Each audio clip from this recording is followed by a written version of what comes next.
What's up, Faith Family? Jarvis God and the Void Jarvis YT here, and welcome back to another Diecast review.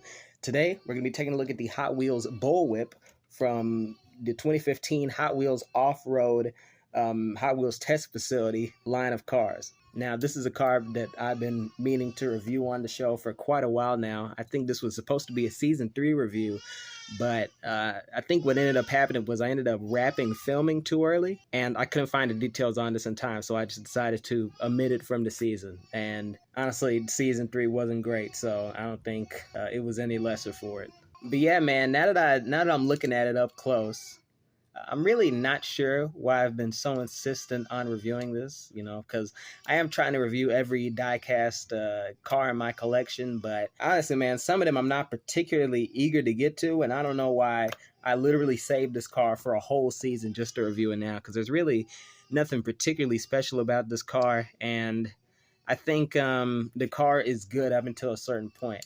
Usually, with most diecast cars, Hot Wheels especially, the car is only good on the horizontal axis up to a point. So, say for example, we have a Batmobile here. I think this is the this is the 1989 Batmobile. Usually my criticisms of the car stem from it's good horizontally up until you get to, let's say, this point, because let's say the actual passenger component of the car is too high, But where the Bullwhip fails is on the vertical component. So I think the car is good up until this point, and then you have this awful looking roof right here. And really, most of my problems with this car stem from the roof. I don't like the shaping of it. It makes the silhouettes look weird. I know it's supposed to give it a sort of sense of speed, but it really doesn't work because you already had the stripe to do that. So you could have made like a better shaped roof, with the stripe. And you still could have had that sort of fast feel to it. Or shit, you could have added like a spoiler. It just extended the sort of spoiler suggestion that you have right here. And another thing about the roof is that it's held up by these like metallic gray support beams. And to me, that just doesn't work. I feel like this should have just had like a solid encapsulated passenger component to the car. And I know that they have that so that this feels more like an off-road car. But honestly, outside of the name of the line of cars that this Bullwhip was introduced in, there's really nothing that screams off-road about this vehicle except maybe the front lamps right here and, the exposed passenger component of the car. Because honestly, look at the wheels. They don't feel like they're off-road. They don't even have a texture on them. Look at the body of the car, and when you set it down, it doesn't even it doesn't clear the ground enough to be considered an off-road vehicle. You can't just have like an exposed passenger component and then call the vehicle an off-road vehicle and then that's the end of the day. No, you have to actually put the work in, and they obviously didn't put the work in here.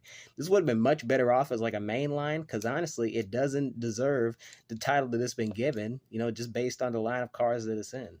I'm really not a fan of the Bullwhip, and I think, honestly, if you look past the roof and you look past the, honestly, misleading branding, you have a really nice base to the car. I think if you cut the roof off, this be somewhat acceptable, as long as you added like an enclosed passenger component, like I said. But it's just a shame because like the fenders or whatever the hell you call these things to go above the wheels, they're all great, but it's just that vertical aspect. It just doesn't work for me. But either way, in terms of recommendations, this came out in 2015, so you're going to be paying a bit of a premium for it, whether it's still in this case or not. So this is an absolute not recommend from me. This car isn't even really worth the price that it probably originally sold for. Just not a lot to get excited about when it comes to this car. It had potential, but I think when you go halfway up the car, everything just kind of zeroes out. But either way, I think that'll be all for my review of the Hot Wheels Bullwhip from the 2015 Hot Wheels Off-Road Hot Wheels Test Facility line of cars. That is an incredibly stupid name. I've been your host, Jarvis Godden. Thank you all for watching. Stay tuned for more diecast content. And as always, giggity giggity, giggity goo. Stick around.